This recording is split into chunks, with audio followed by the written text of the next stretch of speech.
2, Celtic 1. It's incredible. It's unbelievable. Look at the celebrations there. What a turnaround here this afternoon. Welcome to Rangers Radio. What a goal by Deeney, followed that up, and whoop, in it goes.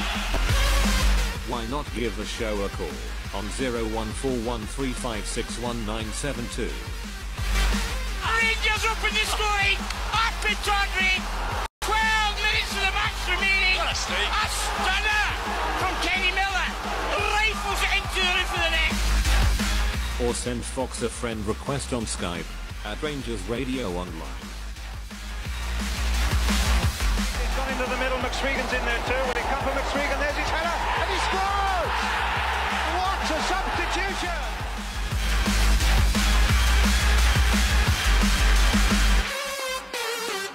Running inside, is he going to let flies in? He scores! Good ball! Scores for Rangers! Nacho Lobo with one kick of the ball to take Rangers to Manchester. Rangers are coming! The Scots are heading for Manchester, and you know what? Manchester may not be big enough. Remember, it's all about the Rangers. Well, good evening and welcome to Rangers Radio. Joining myself upstairs on the panel this evening is the one and only Bridgeman. And I, Big Ulster. How are we doing, gentlemen? Haha, how you doing, boys? Good to get out of there, mate. How are you, big man? All right? Doing well, mate. How are you keeping? Yeah. Busy. You are, I know. I'm all right. Busy. Mate. How's the girls? They're doing very well, thanks, mate. Good. Doing very well. How's your girls, Bridge? I mean, how's the wife? Can I just say a big good evening to you guys on the panel and a huge good evening to the boys in the lobby and to all the Rangers fans all over the world. Good evening and welcome to Rangers Radio. Yes, I'm doing absolutely wonderful, pal. Absolutely wonderful. You got the battle fever on? Oh, absolutely, buddy. Absolutely. Well, you'll be tying up with the posse at the weekend. This posse's getting bigger and bigger. Where are you going? Where are you meeting? Oh, I don't know yet. I'm keeping that a secret, Bridge, for obvious reasons. So you don't know where we are. That's cool. I'm happy with that. He's going to meet. Are you meeting at the game? No, maybe we'll meet before the game, like Saturday. Okay. Oh, Saturday, right? Yeah, with you. How are you coming over, Ulster? No, I'll not be over. I was offered a few tickets to come over, but we're taking the girls away. You see, at the end of the month, so. Oh, right, that's fair enough. Yeah. Reluctantly, I had to turn them down, unfortunately. But I'll be watching it over here anyway with the rest of the boys. I'll be daddy getting a doing then, eh? So, well, what's your thinking, Ulster? We've not heard from you for a while. What's your thoughts? What's on your mind? I was going to mention the split, etc., but we'll do that later on. I'm sure we'll come to that. We'll come to all that, yes. A bit of good news. I see Rangers winning at Ibrox, so I was over for the Dundee game. 4 goals. Is there any truth in the whisper that I heard that you missed all the goals? Oh, no, I didn't miss any. All right, okay. I just heard a whisper that you maybe went to the toilet, left a wee bit early, and that was the rumours doing the rounds. Oh, no. Definitely, I was sitting there watching us win. Brilliant. Over the moon. So the whole club was buzzing. So I don't think it wasn't the best game in the world, to be honest, if we're being serious. Like, we weren't overly great, even though it was 4-0, but the club was very happy of coming up and getting a victory at Ibrox. And hopefully we get a run of victories as the seasons go on now for us. Must have been a good game for your club, mate, with the games that they've seen in the last few years. That's what I'm saying. Yeah, everybody was buzzing. We were coming out, because some have season tickets and some of us were in the club deck, and obviously we all came out. We're all high-fiving each other. We broke their duck, won at Ibrox. So it was brilliant. Yeah, we've had a great night with it and enjoyed it.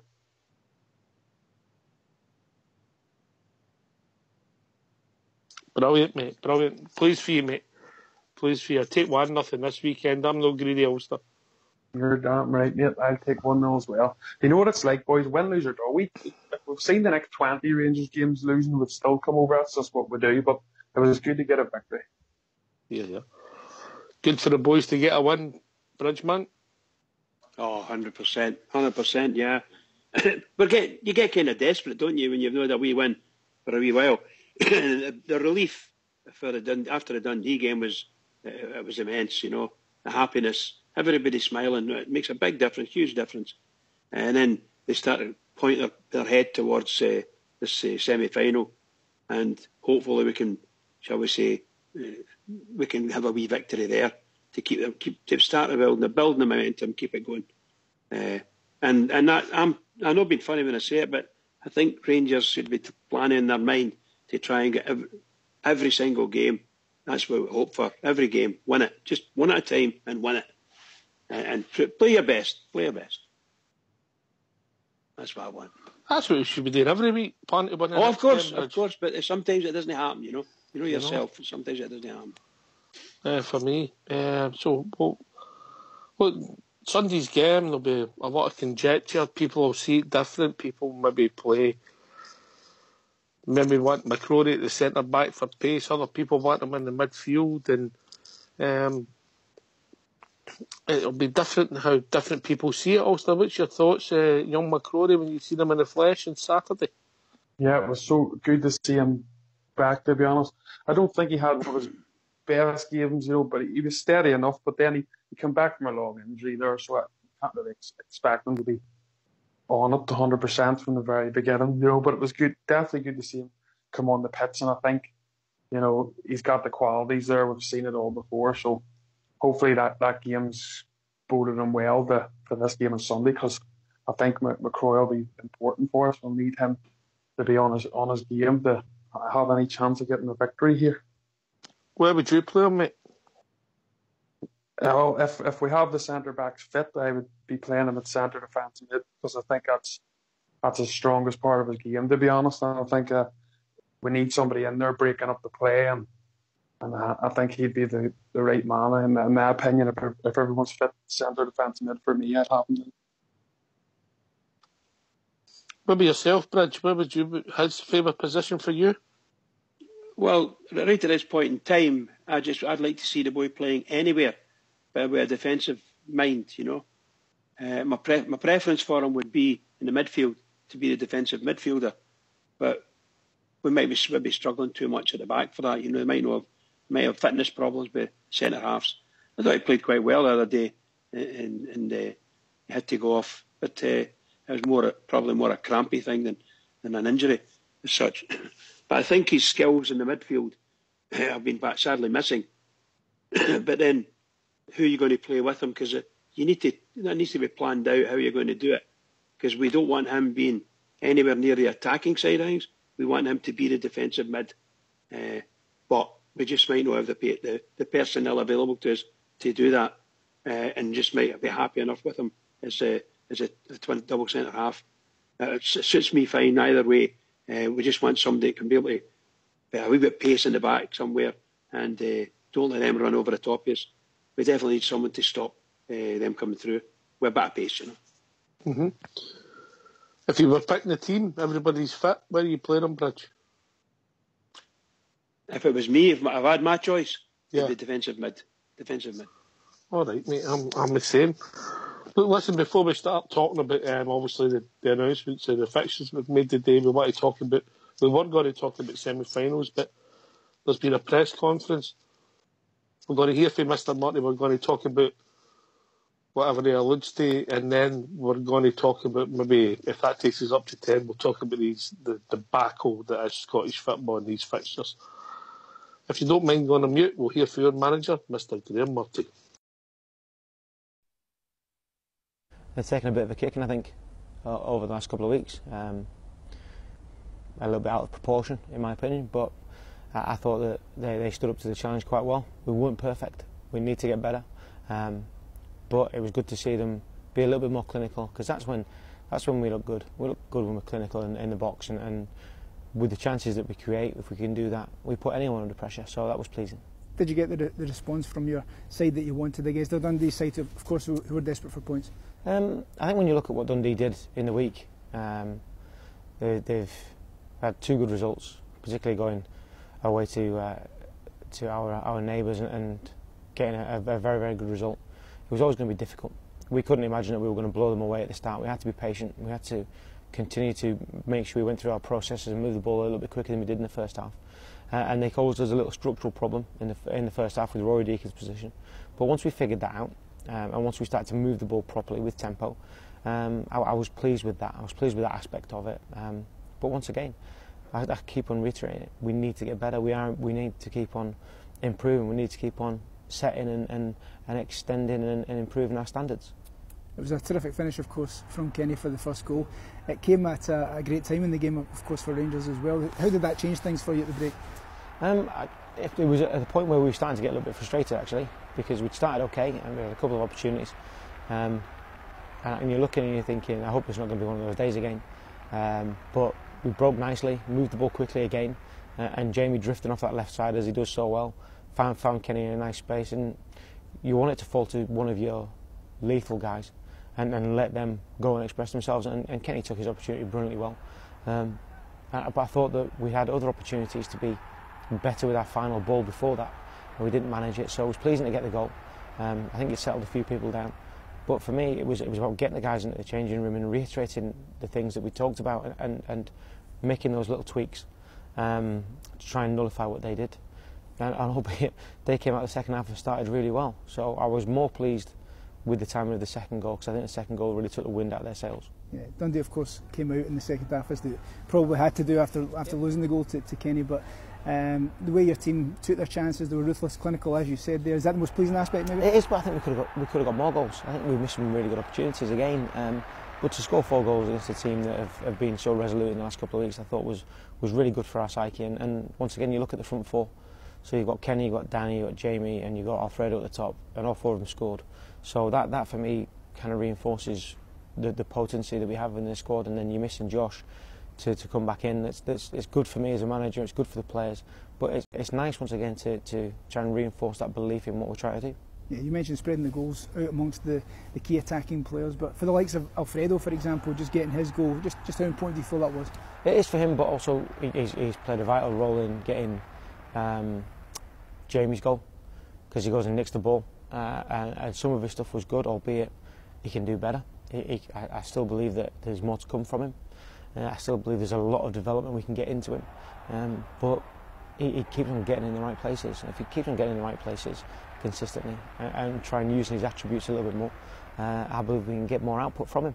Yeah, Jamie took his goal terrifically well, as we expect from him, but fantastic to see Daniel Candeias get his goal to the death, and he really deserved that on his play overall. I thought he was excellent. I thought he was a threat throughout the game, but I said to him at half time, Jamie Murphy clipped a cross in the first half, hits the post, comes back into the middle of the box, drops to the penalty spot, and we work all week on getting certain people in the box in certain areas. And I said to Daniel, you need to be in this space, you need to be in that space. I said to him at half time, where have I told you to be? I said, penalty spot. Where weren't you?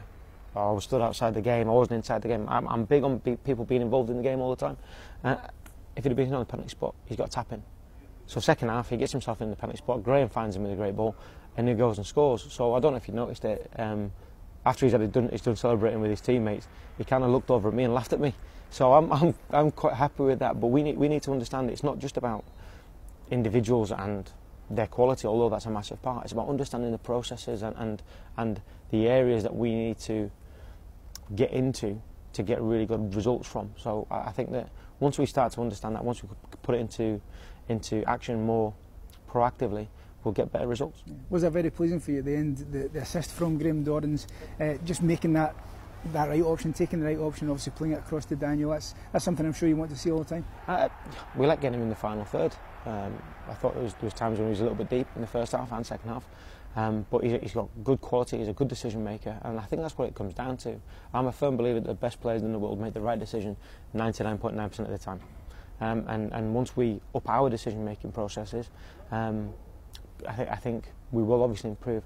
And Graham is someone that has that experience and can keep a calm head that can actually allow his quality to come through. What are the key positives and negatives from the Dundee game that you'll take into the Cup semi-final this weekend? The goals, obviously. Creating chances as well. I bit of tempo that we played at. I thought Andy Halliday was a real positive coming back into the game. He gave us a little measure of control. Ross McCrory coming back into the team. Kenny's involvement, as we've already alluded to. But just the belief that the guys will get from what we're doing, because it's been knocked. It has been knocked. As a human, if you don't get results, if you don't get rewards, then you question what you're doing, which is fine. But we have to keep on believing what we're doing is right. We have to keep on believing that we're progressing.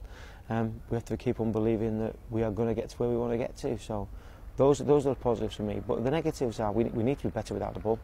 We need to close down spaces. But also, I thought we were a little bit sloppy and slack in possession. We turned the ball over too easily, too simply. We weren't stern enough or demanding enough with one another to actually take enough care on the ball. Because I think you see when we do take care on the ball and we do shift it quickly, there's very, very few teams in this league that can cope with us.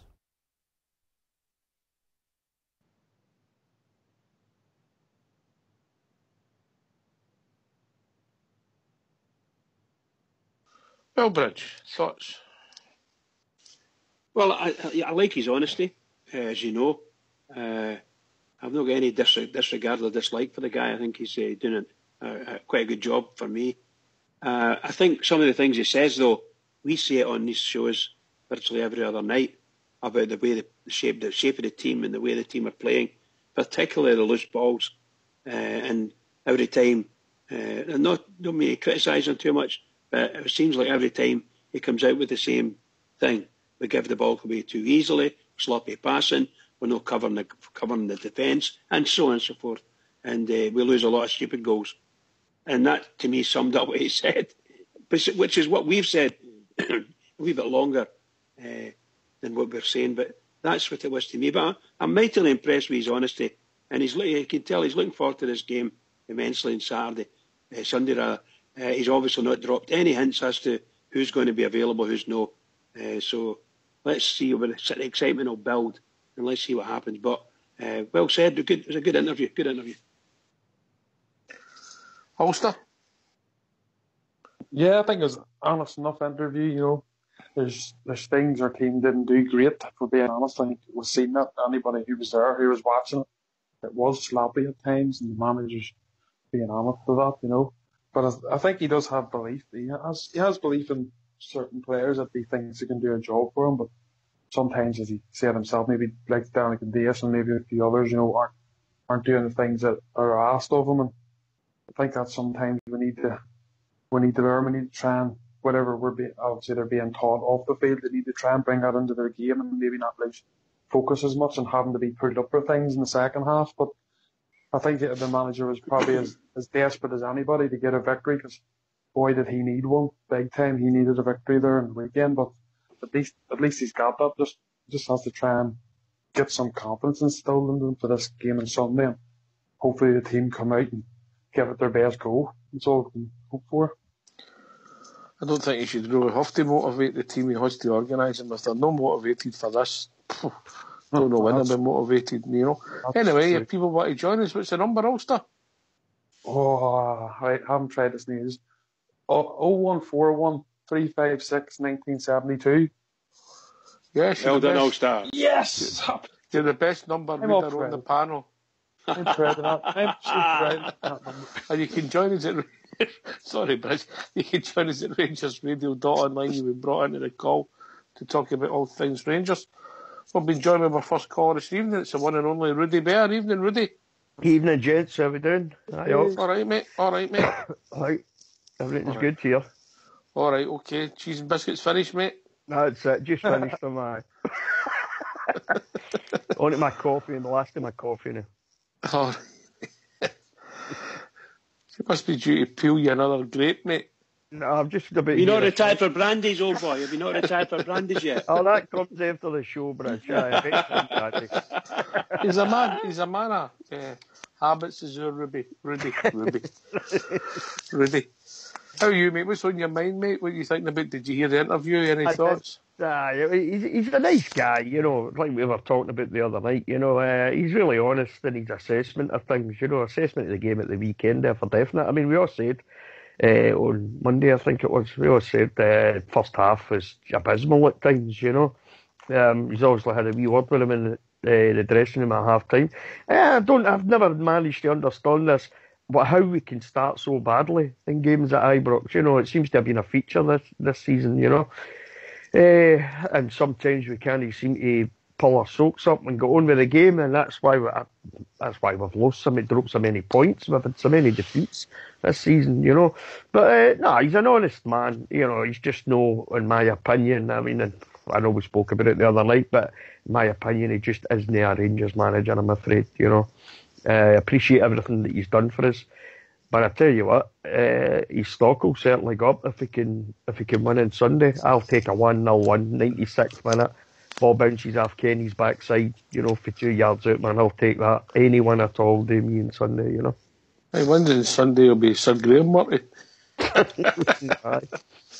drive him down to Buckingham Palace himself, if he wins that game at the weekend, I still don't think it'll influence what happens with the job, mate. I think that I've just got a funny feeling that decision's been made, but that's just a personal thing.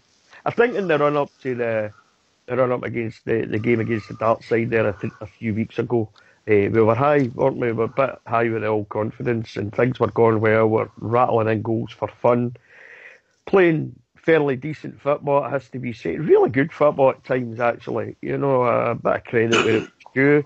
I thought for spells of the game at Ibrox, I thought we were the better side.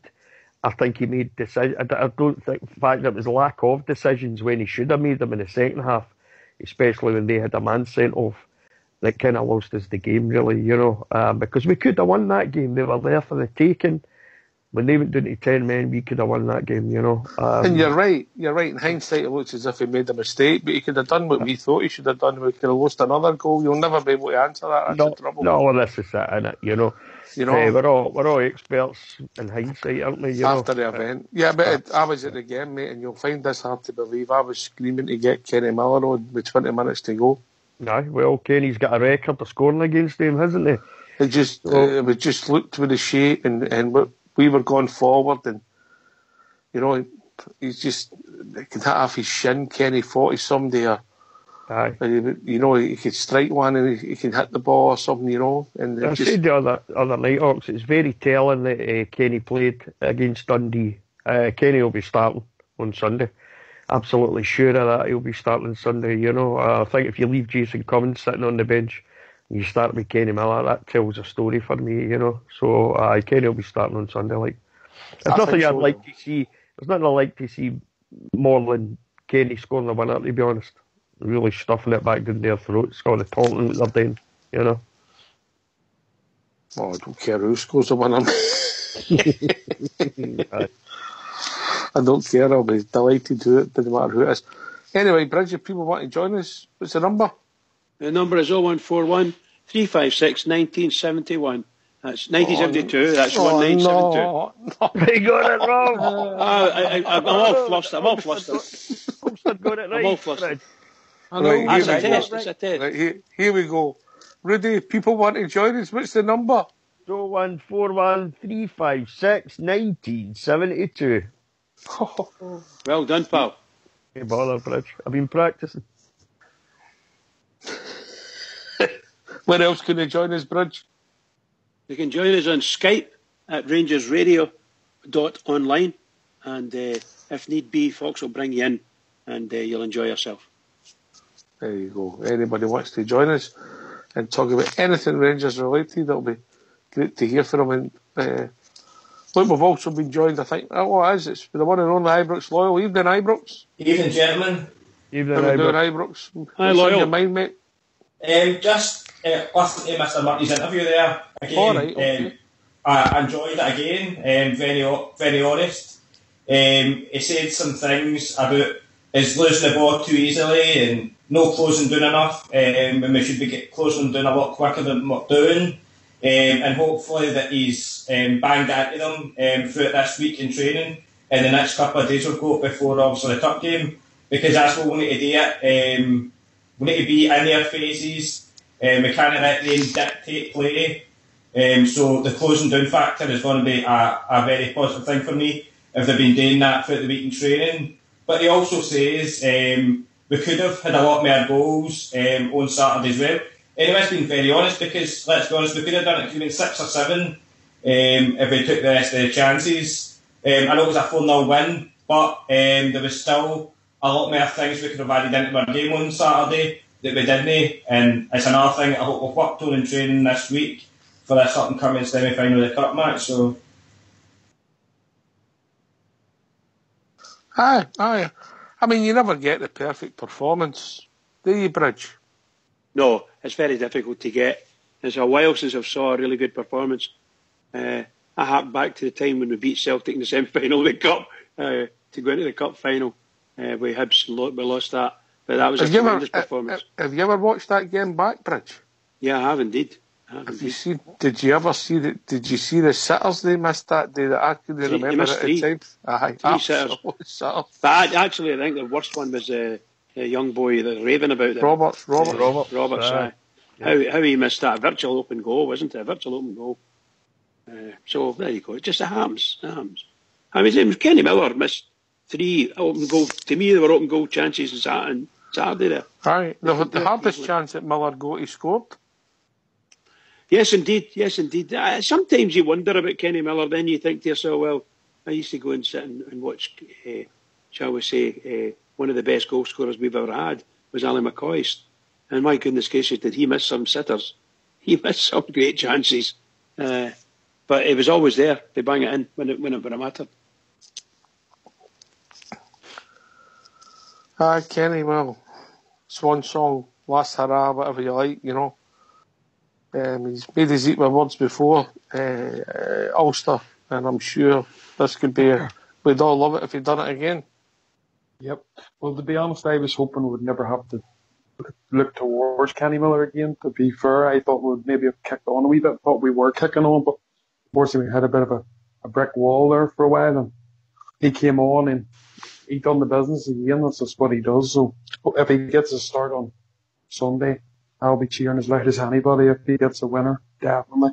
And he can do it because he's done it before. Miller or Cummings, who starts for you? I'd prefer Cummings, to be fair, but I don't think that's going to happen. I think he'll go with Kenny Miller. Especially, I think if he was going to go with Cummings, you'd have seen Cummings at some stage in the game against Dundee. I think with him not getting on the pitch, that's a big hint to me who'll get the nod. But we've also been joined by the Fox. Evening, Fox. Good evening, chaps. How are you, mate? Hi, Fox. Fine. Absolutely fine. Nice to hear you, Ulster. I heard you for a while. Thanks, mate. Are you getting refreshed in that? You had your nails and your hair done? Aye. Sorted out. New hair transplant for the weekend. Seen them going out with you. Oh, my God. I was thinking of getting one of the 1970 wigs, mate. I might get away with that. Anyway, it would go with the rest of your clothes. Ooh, bitchy, yeah. Old leather jacket. Brilliant. I'll no be going with you later to CJ's, the swinging club. I'll tell you that now. Is that a golf place? Oh, you know where that is, up between Heat somewhere. So I don't know. I'll be missing out on that. Aye, but Loyal will take you. He knows that place. You and Corby Loyal can go there. You need to use your membership then, Fox. Aye. Anyway, back to Mr. Murty's press conference. Yes, mate. Though that's the first time he's really laid the blame on the players, mate. And I've been saying it all season. Players are told what to do in training and failing to carry out the orders. They've got away with, they've not got any scathing comments, mate, because Mr. Murty's had to take the whole load himself.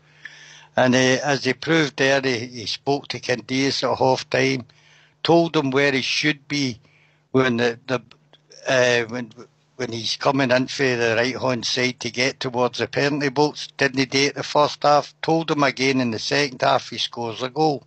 So it's the players that aren't listening, mate. And I don't think all the blame should be done on Mr. Murty. Set one up as well. I get an assist for that. So really well done. I get that, Fox, and I get where you're coming from, that players do get away scot-free, and I'll take this one to Rudy after I spoke to Fox.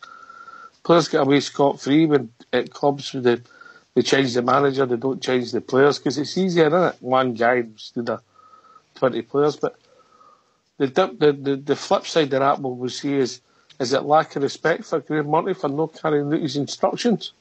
Using Big Al's point last night, is he a strong enough character?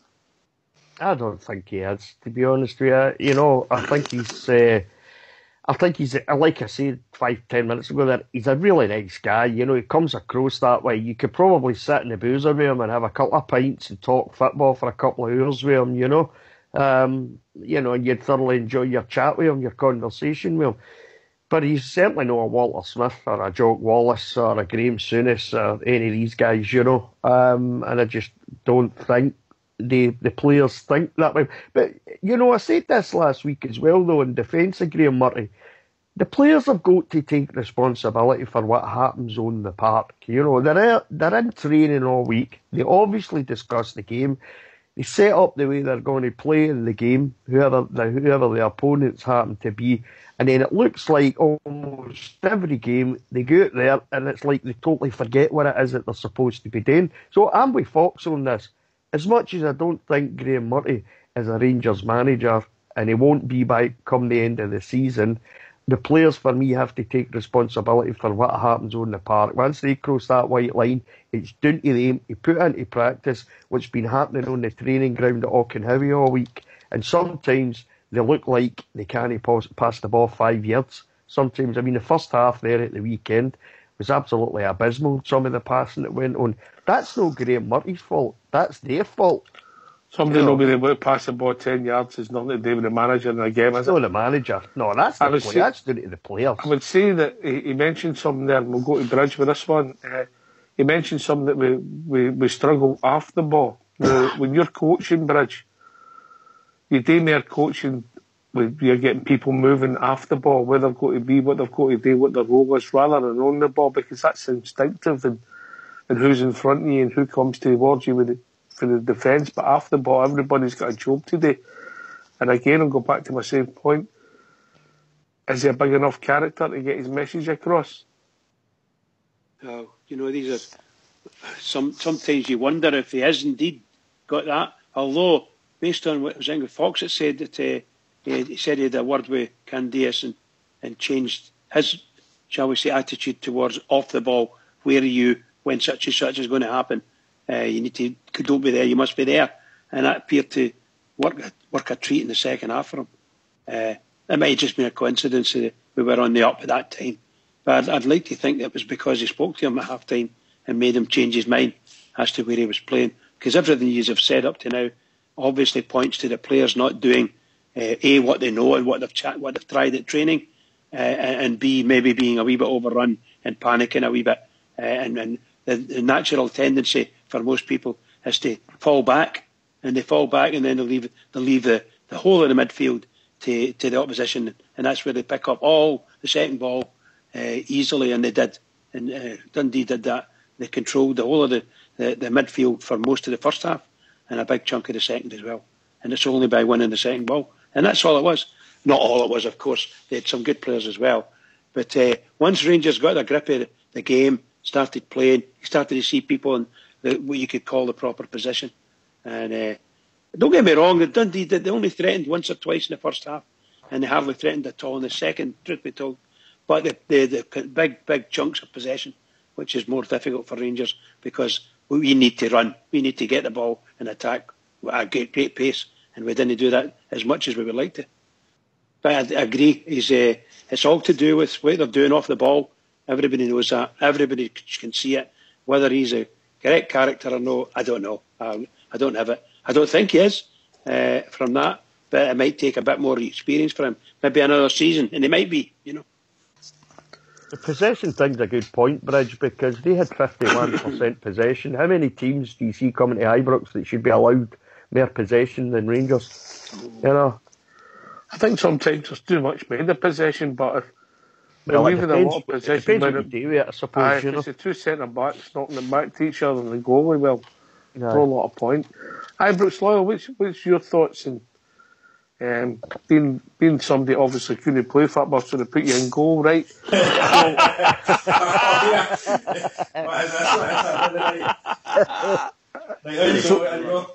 So I mean, the players, I mean, coaches and that, you must have seen it in a dressing room. Coaches give instructions, players don't carry it out, and ultimately the coach carries the can.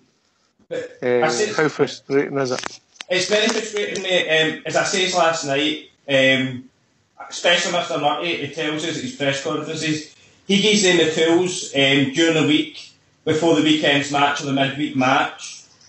I can only give you the tools here in training. I think there's somebody trying to come in.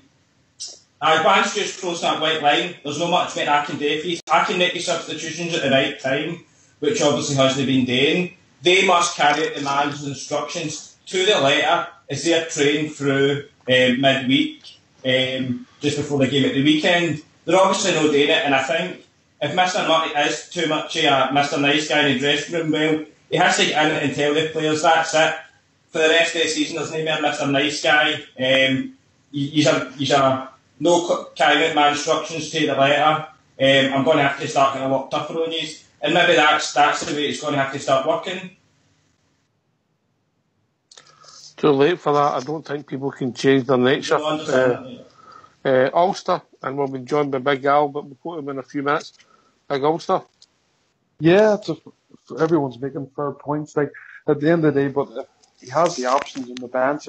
If you're not doing the business on the pitch, as the manager has the options of bringing 3 different players on who maybe will do that, and he hasn't been making those changes, which has been frustrating at times. But I have to agree with everybody. I think time's up for him, you know. But I hope that he gets us a victory. I hope we'll win the Scottish Cup. I'd be delighted not just for ourselves, but for him, because he is such a nice guy, and I'd like to see him going in a high. But I think if we're all being honest with ourselves, we'll be looking at a new manager, and I think Fox has said that's the first time he's come out maybe and been a wee bit more honest about the players, and that would maybe say to me that Mr. Murray knows himself that the game's up, and maybe that's why he's come out and highlighted a few things about the players individually like that.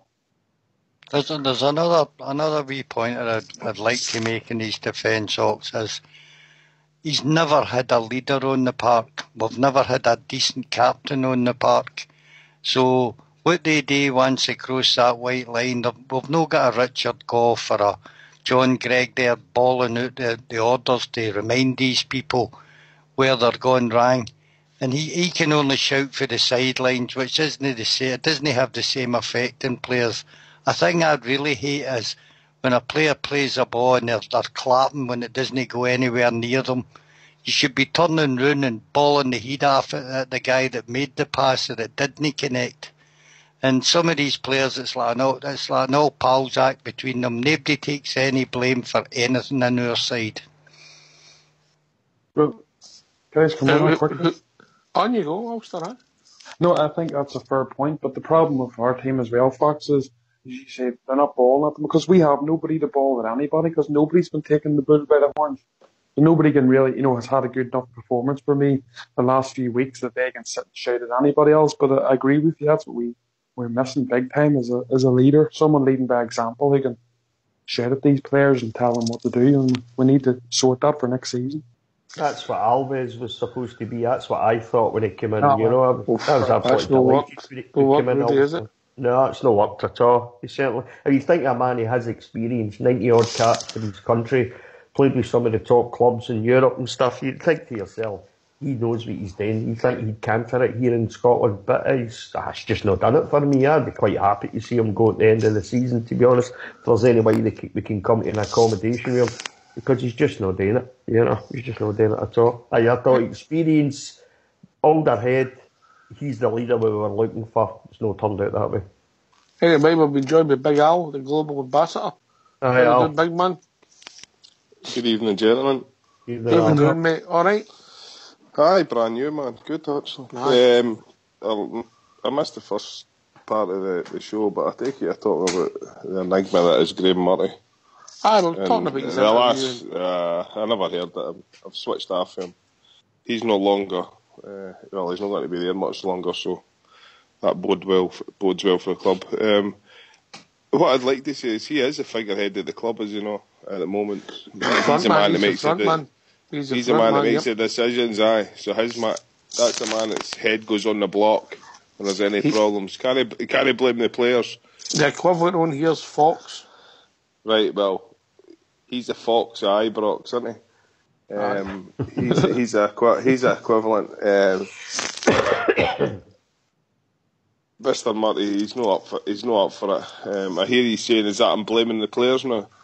Last week he was saying that we have to get up for the fans, have to get up for things. He was the last Celtic game. He was asking the fans to start singing more, act as a 12th man. Ultimately it's up to him. I think he's made a good point last night that he's been told at some point he's not going to be the manager, whether it was right at the beginning or maybe over the past week or two. He's not interested in it. He's just seeing it his time. And the quicker he's away for the hot seat, the better. For me. I can't believe you've changed your mind in 24 hours, Al. No, I know. I was not happy as well, but... Look, I mean, some of the things he says in his interview is fair comment. His analysis of the game's pretty fair. But then that's all right for us to say that. We're not the guys that's picking the team and trying to sort it out before. Well, it's the delivery of the message, isn't it? He maybe can deliver the message to a news conference. He maybe can't deliver the message on the training park, and maybe can't deliver the message in the changing rooms at half time or pre-game. You know what I mean? He maybe have difficulty communicating that way. It's just how you're perceived in the dressing room. It's a big factor, Ibrox loyal. Different coaches are seen differently. Of course they are, mate, and it's the stronger the mentality, mate. As Big Al says, the more chance we'll go a getting a more running a season where it's like we can go for a long spell of wins rather than dropping points at stupid places where we maybe wouldn't have dropped them in the past, especially at Ibrox anyway. And I think it's about time that Ibrox was. Now is the time to turn it back into a fortress. Ibrox a question. As long as it's not too personal. No, it's not. Ibrox, did you were you in a changing room the late John Lambie? I was, mate, many times, yes. Right. I'll put it to you, John Lambie was no tactical genius. But what he was, you got honesty from him, and you knew what you had to do. Would that be fair in saying that? Of course, mate. Right, and this isn't derogatory to you, but the dressing rooms that John Lambie was managing were probably in Manchester City's, were they? How do you mean? No, they never did Manchester City. Aye, that's the skill level. So what he utilised was he utilised something else in you, and he utilised something else that's in himself. And I would say that John Lambie was a leader of men. Yeah, he told you no one said. So I'm just trying to use that as a bit of a comparison. No, I understand what you're saying, mate. Aye. No, I was asking you for your personal experience here. Yes, but nice guys wouldn't hee-haw, to be quite honest. But the thing is, with John Lambie, he gave honesty. There would be no bullshit. Yes, whether it was for him or the players who wouldn't take it, he gave you. He basically told you, dig in. Give me every bit of ounce of strength you've got in that park. Leave nothing in the dressing room. And if you win, lose or draw, and you can come after the pitch and say you've done that, then you'll get my respect, and that's what a lot of the players did. I never put in a lot of the games, but... he also had your back, yeah? He never of course he did, He never criticised you going into a big game at the weekend, did he? No, as long as you gave him 100% everything you had. Aye. We've got a manager now criticising his players going into a big game at the weekend. That's not very good management, I don't think. Only hindsight will tell that, Al. You put your stall out, we're beat, haven't we, before we've turned up. No. You're never beat. But what I'm just trying to garner facts here and paint a picture that it's not very good management strategy.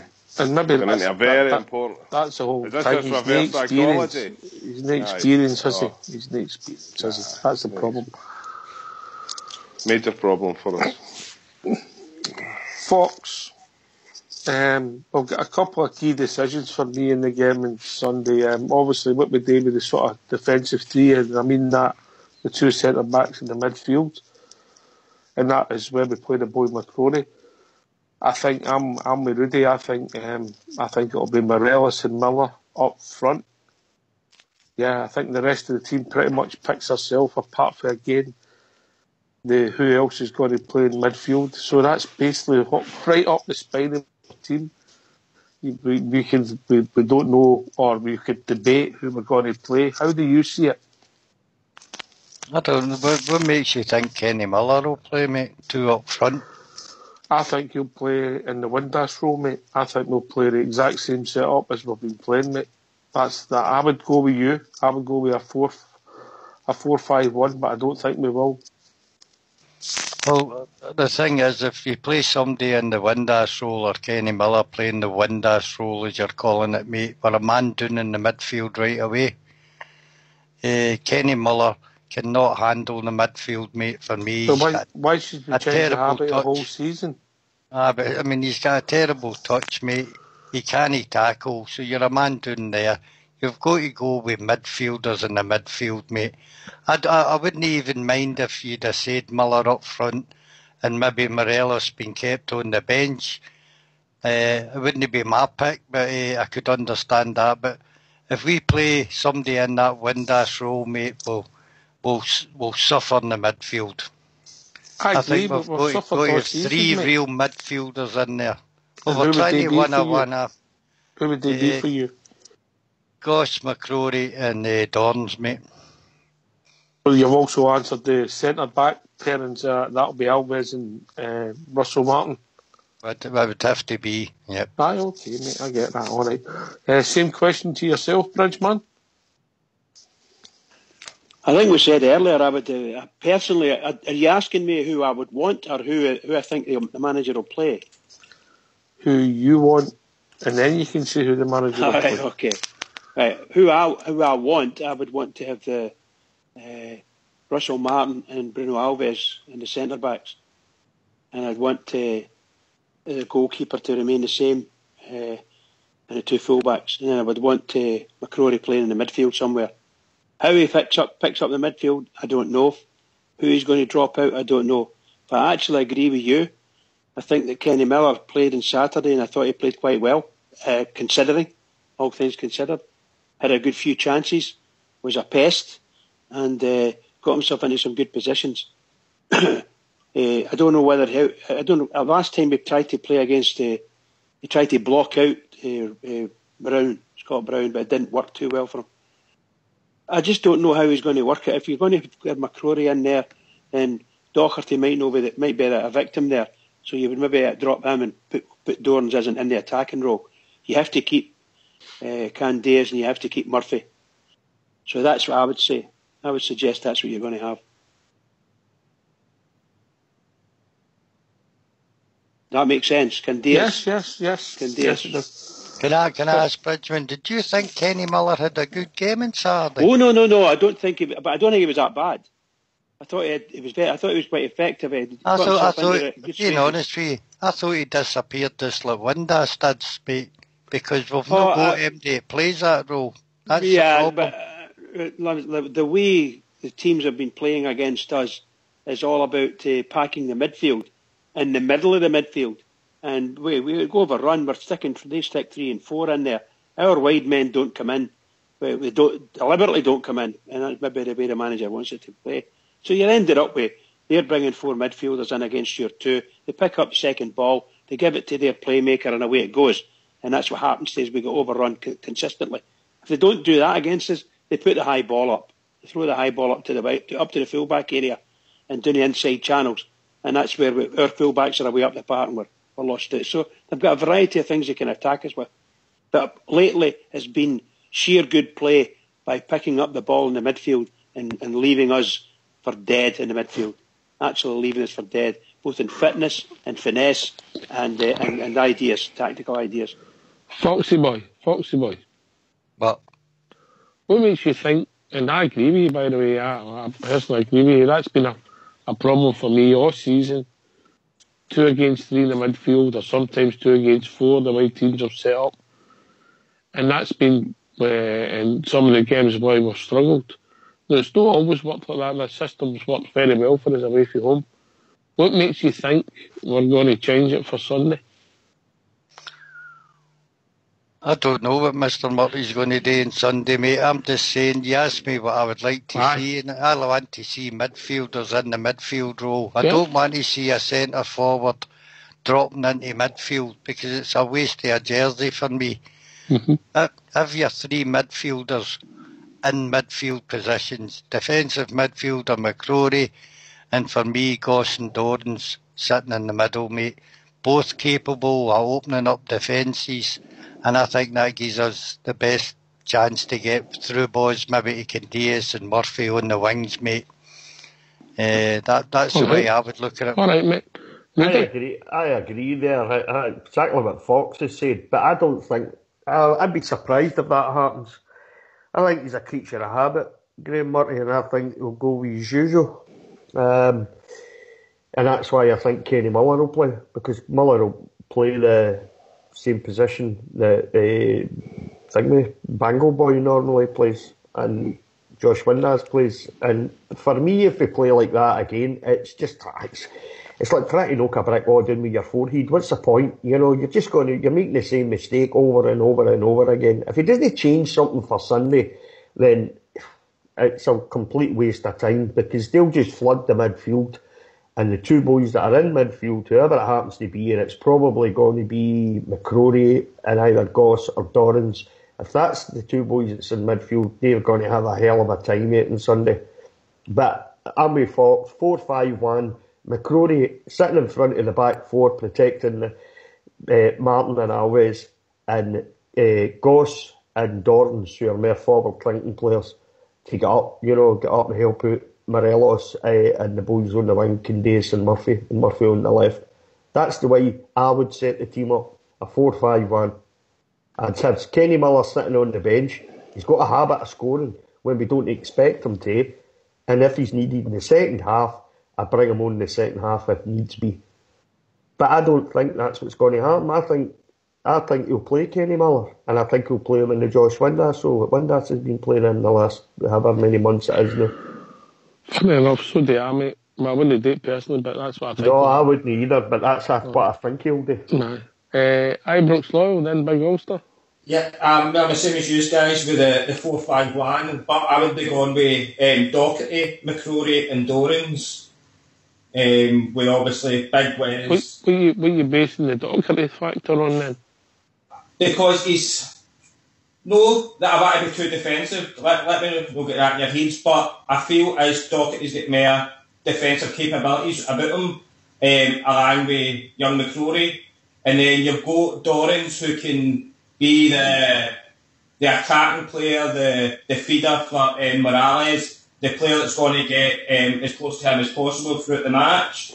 I just think if we go a wee bit more structured with Docherty and McCrory, then I think it gives us a better chance to win the midfield. And I say it yet again, whoever wins the midfield usually wins the game, so... Fair comment, Big Ulster. And we'll go to Big Al. Yeah, I'd be going for the 4-5-1 as well. I think because now we've got McCrory in there, he's the one player that can play that centre defence mid role. And I'd be playing probably Docherty as well with Dorrans, because he's got a good engine about him. I think the last game at Ibrox, I thought Goss was bullied, to be honest, a few times. So I'd be playing Docherty. So is Thomas, but you wouldn't play him. Well, Docherty for me, I'd be playing a 4-5-1 now that McCrory's back, definitely. And I think he'd be instrumental in that centre defence mid role against them, in my opinion. But I think we're going to revert to what we, as everyone said, what we know and what we have been doing. And you'll probably see Kenny Miller playing there, and that'll sacrifice probably Docherty. and they'll probably just go with McCrory and Dorans in midfield, and we'll see the same problems that we've seen before. They'll have an extra man in there, and it will probably not change anything. That's the frustrating part about it. But the manager has the tools there, he has the players there to play 4-5-1. All right. Big Al, the global ambassador. I was saying that last night. We need to flood the midfield, don't we? That's where we're losing games. Whether he's smart enough to see that, the manager, or he's stubborn enough just to carry on with what he's doing, God only knows. We'll find out on Saturday. Who's doing the heavy breathing, man? Aye, Brox. That's me, mate. I'm on you. But it says a lot about our centre halves as well, that we've got to put a young boy in front of them to protect him with the experience that they have. So I'd probably father him Tav, Alves, Martin, because we've nobody else. John, going to go McCrory, Dorans, Docherty, and either Halliday or Holt in the midfield. Could you play Morelos behind Murphy? Just let Murphy go for it. Because, as I said to you before, it's a game that we have to come off the park and at least look as if we've tried to win. If not win the game, we've got to leave everything on there. Or trap Morelos, play Miller with Murphy in that position behind the striker. Because Murphy's got legs. I reckon he'll come back into midfield and help us, you know what I mean, when we need it. But when he has got a chance up the park further, he's got legs, he's got a bit of skill that he can go either way. He could go left or right, he could go straight through the middle. Candias, I'd drop Candias. I wouldn't. Candias and Goss for me would be on the bench with Miller, Cummins. You could maybe play Miller up front, put Morelos on the bench with kind of Murphy playing. It's vitally important that we go for it. But whatever formation, whatever he says to the players, they have to go for it. But I don't hold out much hope. We'll need to wait and see. And Rudy, is it not a prerequisite in Ayrshire for every man to be able to knock down a wall with their forehead?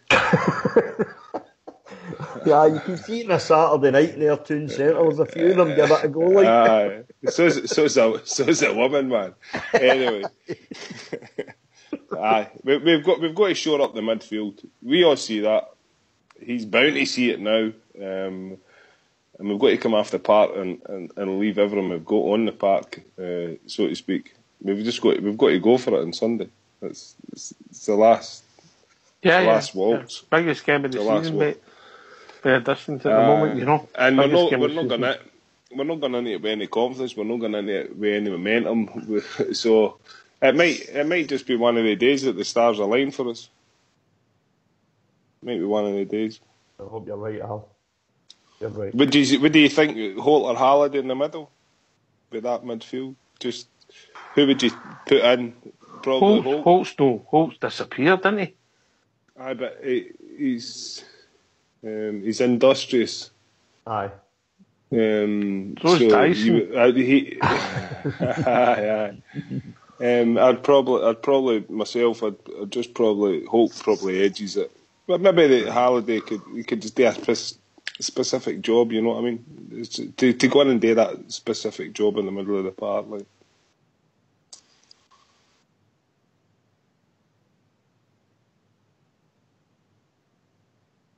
We're there. What's your thoughts? We'll go over to Fox for a tune. Yeah.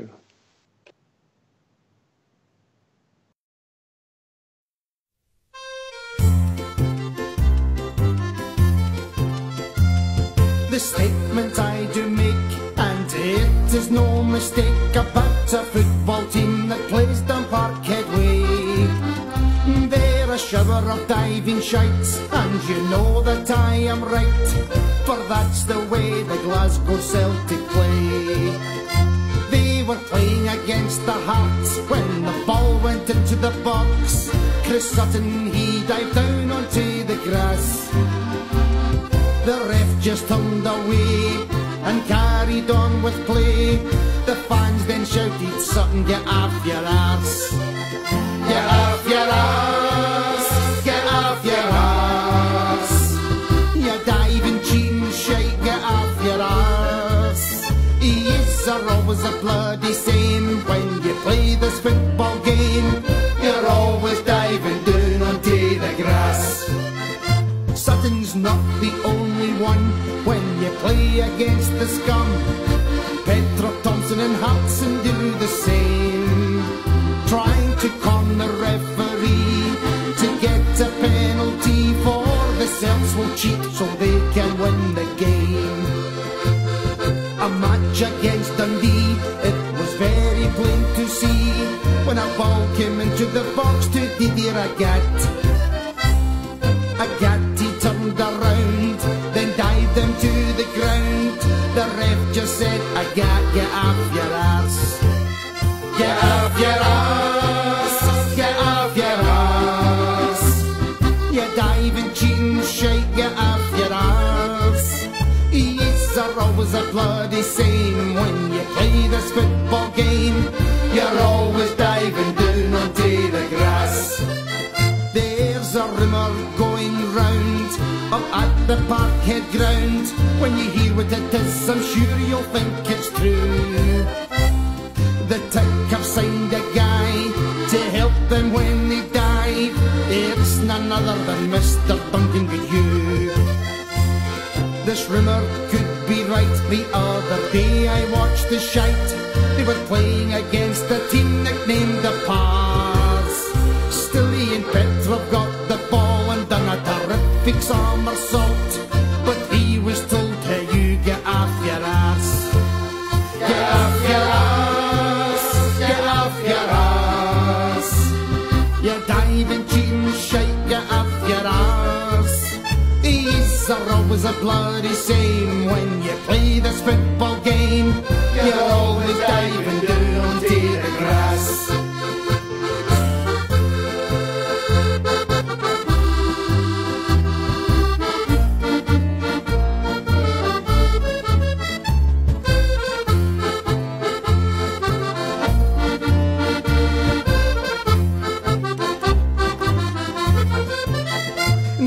The diving still went on when the Celtic played the Dons. Sutton was on the ball when he got the call. The captain of Aberdeen thought he was on a submarine when he heard dive, dive, dive over the ball. The Rangers game was next and they were still up to their tricks. The Gers fans at the time were singing the sash. When Hartson hit the floor, there was one almighty roar. Hartson, you cheating shit, get off your arse. Get off your arse. Get off your arse. You diving, cheating shit, get off your arse. These are always a bloody same when you play this football game. You're always diving down onto the grass. Get off your arse.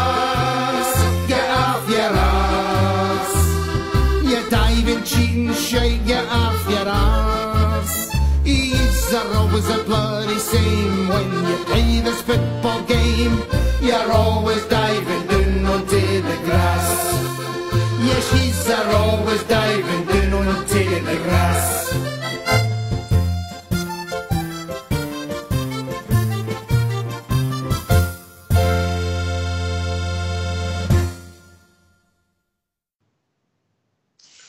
Get off your ass, get off your ass. Get up, you cheating shite, get off your ass. That's quality. Honestly, that song is quality. Alright lads, I just want to change the mood a wee bit. There's been something posted in the lobby and it's just briefly and then we'll go back to the football, but this puts everything into perspective. There's a wee boy, James Michael Brock, who's not even a year old and he's not going to pull through at the weekend and he's donated his organs to save the life of everybody else and well done, he son. can't Well done. really follow his family. What a brave decision. Absolutely. And they're hoping that everybody will take a balloon in his favourite colour, which is blue.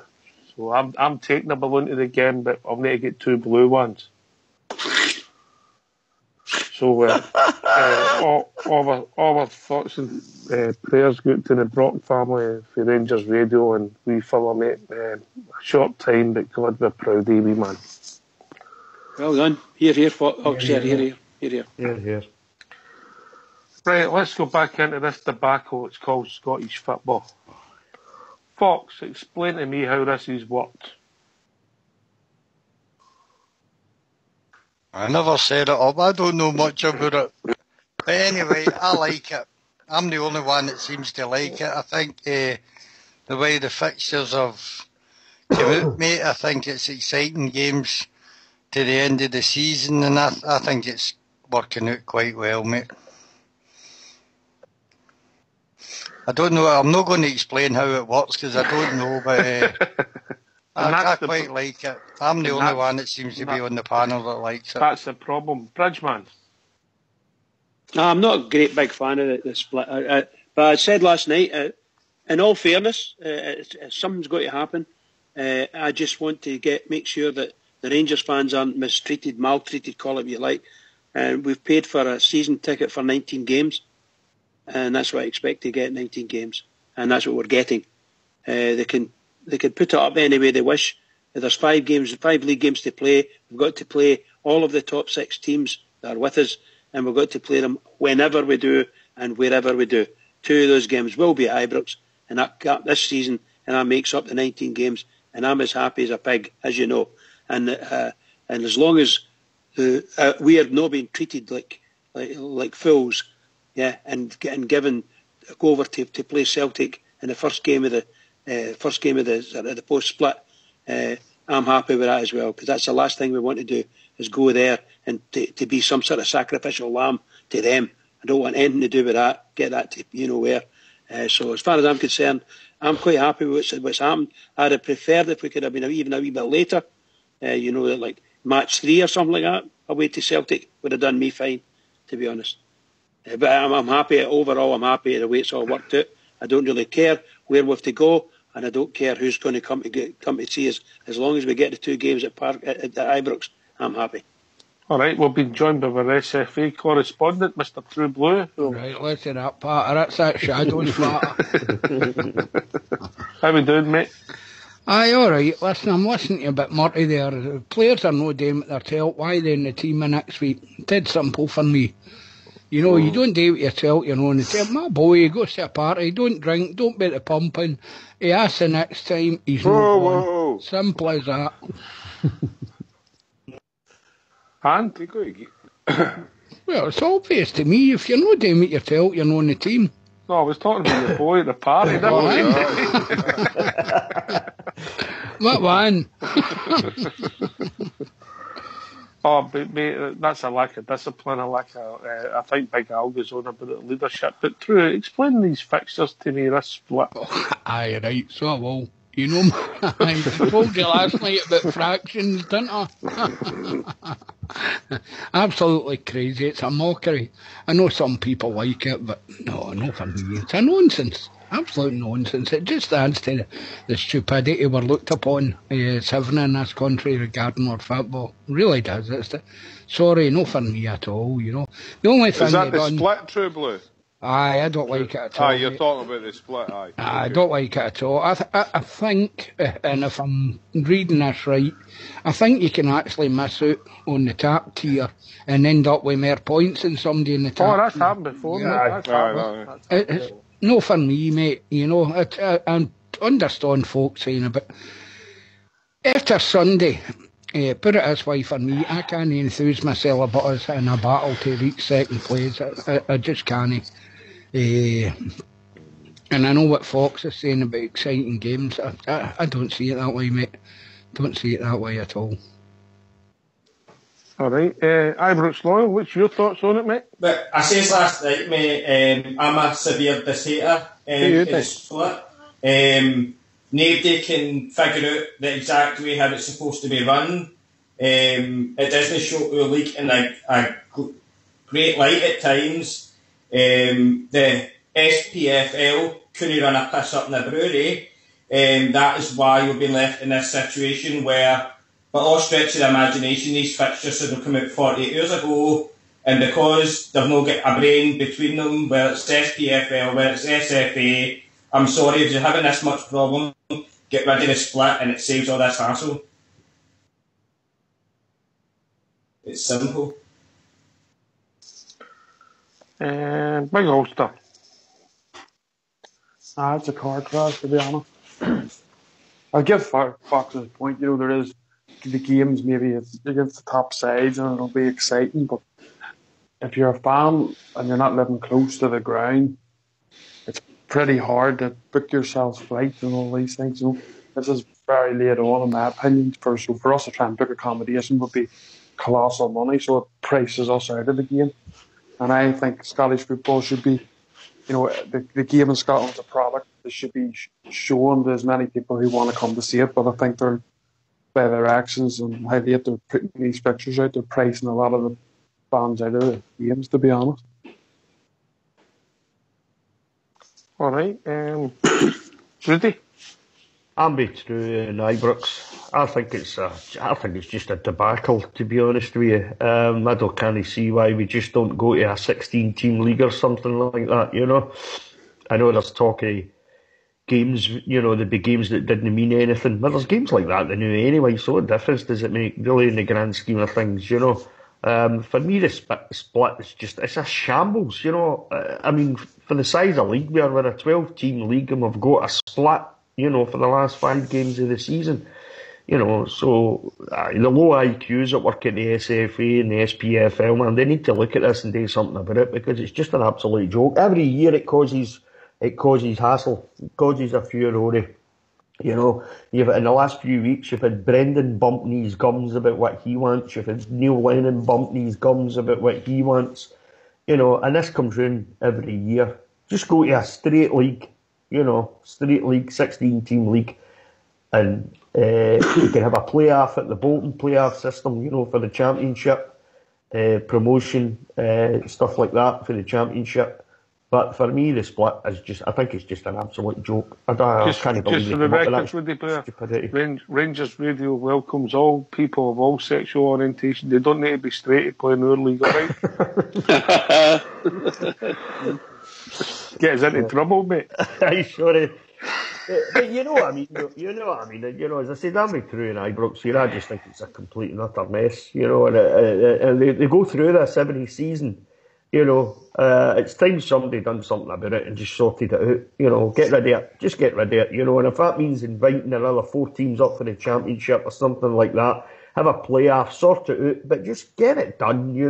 And Big Ulster as well makes a great point there. What about the guys like him who've got to pay for accommodation, they've got to travelling expenses and all that, This messes their guys about, because they're looking at fixtures, they don't know what the fixtures are going to be and stuff like that, and then when they have to, maybe last minute, booking accommodation and stuff, it's costing them money, and I don't think this split is for the fans. I don't think if you ask the vast majority of fans do they like the split, I think it'd be a huge percentage of fans would say, no, we're not interested. It's rubbish. It's stupid. So, it's not for me, I'm afraid. So I'd do away with it next season. I'd just get rid of it. All right, Big Al. I'm just looking at the fixtures. The fixtures look all right. I'm neither here nor there with the split. The league is what it is. The Scottish football's an embarrassment. Preferably, I would like a bigger league. With no split, but I'm looking at the fixtures. That seems a fair enough shout, isn't it? The days and times of the fixtures, is it not? Well, I'm going to pass you to Fox's point. He's got a theory, ain't he, Fox? And I know we raised it last night, but you've looked at it there since then, Fox. Mm-hmm. What's that, mate? I can't remember yesterday. Sporting integrity. Oh, aye. Well, I just said that it's possible if Celtic do win the league against Hibs, mate, they can play reserve teams against who they feel like. Manipulate the league. Yes, of course they could, mate. They could. They could if they wanted to. They'll put out a strong team against Rangers, but they could also put a weak team in the other 4 games, mate. And that doesn't seem right to me, you know. But That's only complain about it. I think if you look at that, if we had been playing to our best and winning the league, that doesn't really come into account. I think that's just one of the things that could happen, and we've put ourselves in that position. So I'm not really into conspiracy theories too much. We know morally they're corrupt and they'd probably do it, but who cares? We put ourselves in the position. We put ourselves in this position. Can I come in on that, Alex? Yeah? On you go, mate. On you go. Following on from what Fox is saying, there's a lot of truth in what he's saying. Depends on which way you want to view it. My conspiracy theory type thing could be simple. Based on what Fox was saying there, they could lie down to Hibs on Saturday or Sunday, whenever they're playing them, and next week, and that would give them the chance to win the trophy at Parkhead, against us. That will be the second game, and ideally what the league should have done is they should have made sure that Celtic only need the number of points, what prerequisite number of points to win the league. And they should have made sure that happened at Parkhead for them, for Celtic, in the first game of the season. Now, I know they can't actually do and fix it that way, but theoretically speaking, they'll win their first game at Parkhead. If they played Hearts or whomever, they would probably win, and that would, because they've got something to play for. That's the league, and then you're going to end up the conspiracy that Fox is saying.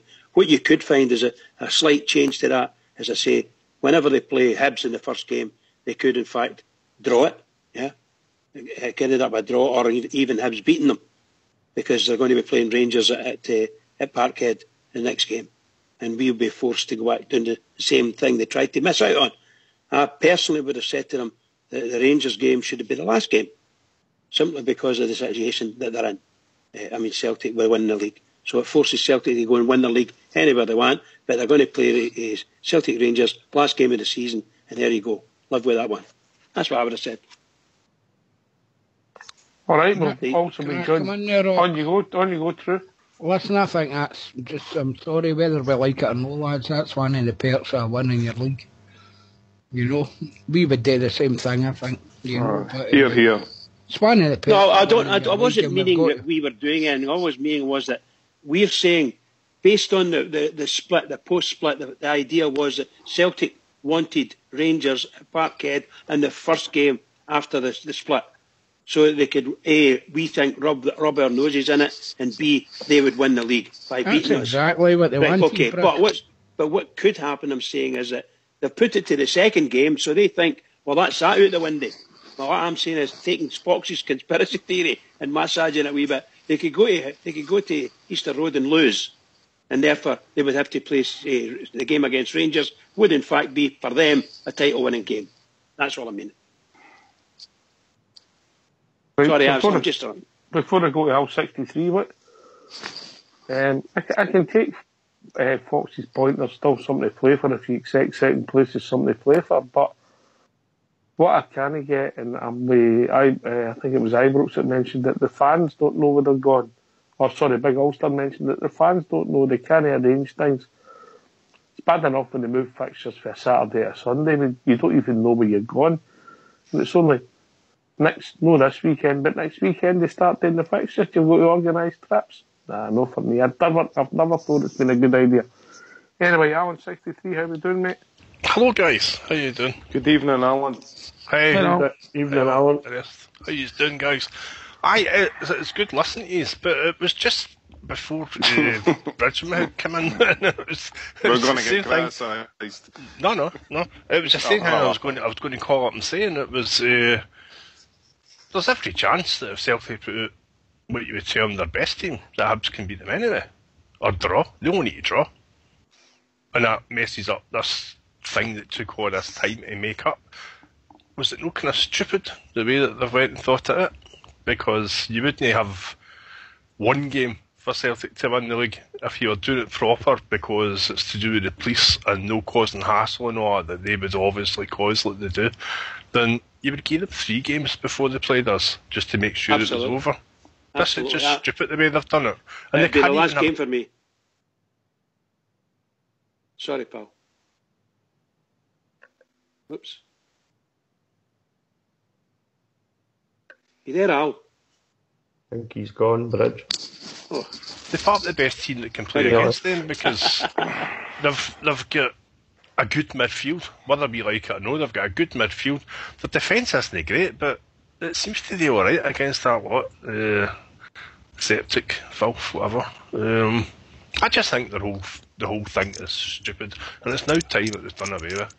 You've got Rangers fans going to have to go up to Aberdeen. Was it a Tuesday night, if I remember? I've not got it up on the screen. I think I read Tuesday.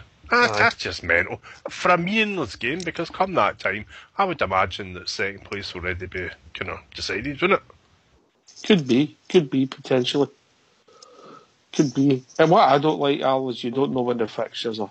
And that, I think the fixtures should be announced at the start of the season. The match, how you play, and do away with the split. Yeah. I get maybe, if you like, playoffs, and I'm not the greatest fan of that, when somebody can finish 7th in the league and somebody finishes 3rd, maybe with goal difference doesn't get promoted, because a league's a league, but it's worked in England, and arguably it's worked in the Championship here. Split auction only works at the bottom of a table. It doesn't work at the top. I know. And you imagine if this was really close. If we were sitting 1 point behind them and we'd the same fixtures, people would be thinking, wait a minute here. Wait a minute here. So it's a no for me, but no, that means nothing. And the big no for me is the support. Big Ulster, that's people like yourself and all the other people would like to come in and go to games. They seem to be thought of secondary. I think the league games and all there should be the TV schedule organised, arranged and released at the start of the season, and also boys for overseas or where the channel there can make arrangements as well. They can't date the cups, obviously. You don't know how the cup games are going to go, but I think it wouldn't be rocket science for the TV companies to come out and say what league games are going to cover. The Rangers games are all covered. Sorry. I bet if we get a pen and a pencil, then you could. I mean, you get the fixtures, you could pretty much guess what ones are going to be moved. You know. Well, that's what I was going to ask. Is them to know what Rangers games are being covered, or is it all of them? Yeah. I'm only asking. They're on Sky and BT. Ulster. I take your point. Great point about people organising trips, but if Young Mount was on about people trying to get buses to a Tuesday night Aberdeen. Yes, I agree. It's not just us overseas. It's like Al made a good point there. There's boys going up now having to try and sort buses out on a Tuesday night, try and sort work. So it's just Scottish football as a product isn't great. Let's face it. I don't come over to watch the Scottish football because Scottish football we know isn't great. I come over from a love of obviously Rangers, but if you're trying to get a product and make it good and make it available to as many people as you can and as many as you want, then you need to be, in my opinion, making the fixtures as easy as possible for people to travel to these games. And the way it is, with that split, the way it works, it's just not happening. Ones like me, I'll not be at another Rangers game this season, just the way it's worked out. And I probably, if I had knew the fixtures a lot earlier, I probably would be, but that's just, as it stands, it's just something we have to accept. Anyway, we've been joined by another caller there. It's Dalmarnock. Dalmarnock. How we doing, Dalmarnock? You popping your cherry during the week, mate? Aye, all good, mate. All good. How we doing, mate? No bad. What's on your mind, mate? I was actually calling the CB there, and I realised, I said, how come he's on the answering? All right, you're calling the old call. No, Cumbrian Bear, for some reason, his name came up, and I was calling him instead. Don't know why. What you were doing is you were calling the call for Saturday, mate, and that'll call on Peter. I'll tell you a wee secret. CB done it the Saturday and he phoned Blue Nose Down Under and got him out his bed at 4:30. At least I've not done that. Mate, what's on your mind? No, just listen. He's talking about the split. I've been on shadow listening there. And I think we're saying it's a bit stupid, but it's not stupid. They've planned that. No, I mean, they planned that second game. Good chance Celtic will drop points. And they knew that, just what we were saying last night, that it's just, they want to get us back for 99. Never forgiven us for it, have they? Never. But it'll never be quite the same, will it? They can do what they like, but it'll not be the same, will it? No. But again, to me, it's corruption in the SFA. They're making it out as if we'll put it a second game, Celtic can win it in the first game. No, I'll put it in the fourth game. And it means Celtic will go out and win it. Give Celtic the first game as well at Parkhead after the split, so they can go and win it in front of their own fans. League's won. Put it all firm at the fourth game, and that's it. What's your view on the split? Yes or no? I'd rather have two teams of 14 or 16, whatever it is, make the league a bit bigger. I don't know if I've got the quality at the bottom side of it, but I think it's unfair. It's no. There's no sporting integrity there, because you might be playing the same team 3 times at home, and that's just no fair. Commander and Hearts are coming. I mean, I'm surprised Commander aren't they? I mean, they've lost out in a fixture against the Rangers. That's a lot of bucks for them. Yep. It's, as I say, I don't know where it originated from Scandinavia or somewhere, one of the countries, didn't it? It wasn't our idea, the split. It came from elsewhere. But as for us, I think we should have just bigger league, home and away. I think it's very stupid. We have the same thing over here in Northern Ireland, and the team in 7th, which is Glentoran, has got more points already now than Ballymena sitting 6th, but they'll still stay 7th, so they'll have more points at the end of the season, but they'll be below 6th place. It's just crazy, Ulster, isn't it? It's mad. It's so stupid, like. Yeah. I can see the thinking behind it, where people are still playing for getting away from the relegation, staying up, playing for Europe. But no, not a lot of you like it. Can I come in there, Ox? On you go, mate. Oops. It's just to say, I agree with Kilmarnock, and what Kilmarnock said, it should be in the 4th game after the split. Personally, I thought it should have been match 5, and but a big problem, of course, is that when we look at these things, we can all come up with ideas, but I would imagine that somewhere along the line, a decision will be made as to whether they're going for a cup final or not. And if they don't get to the cup final, if we beat them this weekend, and that means that the only thing they've got to look forward to for the rest of the season is winning the league. And the chances are they're going to win the league in their first game. I don't know what will happen or no, but if that doesn't happen, the only big game they've got is beating us, irrespective of what it is. So the chances are 50-50 at the moment that they're going to end up possibly playing us in the second game. Are we reading too much into that, Bridge? Because look, No, I'm not reading too much into it. I agree with Kilmarnock. I think somewhere along the line they've thought of these things, and to me, any sensible person would say last game of the season or second last game of the season, Rangers Celtic match, when it may not mean anything. There's no chance at Celtic, because everybody agrees they're going to win the league. They would have to lose every single game and us win every single game, for it even to happen. So they're going to win the league, and it's only a matter of time. They're not going to lose the first 3 games. But the point is, if you like the split, you're always going to have that kind of manipulation or that kind of theory. If you don't have it, would they be due to play them, say, next week, and that would be the fixture, you just need to deal with it? You're talking to Tony. An 18-team league would do me fine, I'll tell you. An 18-team league. That would do me really well. Can I just see this thing about Celtic winning the league against the Rangers? That doesn't bother me so much. That's for me. The split bothers me more than that does, to be honest. Because it doesn't matter if they win the league against us. It'll never be as good as it was for us in '99, what we done when we went there. You know what I mean? They'll come out with all sorts of garbage, telling us how it's better. It won't be better. It's not any better. But see, the thing is as well, I agree with Big Al we put ourselves, our players, put themselves in that position in the first place because they've had numerous opportunities that when they've dropped points, we failed every single time to make ground up in them.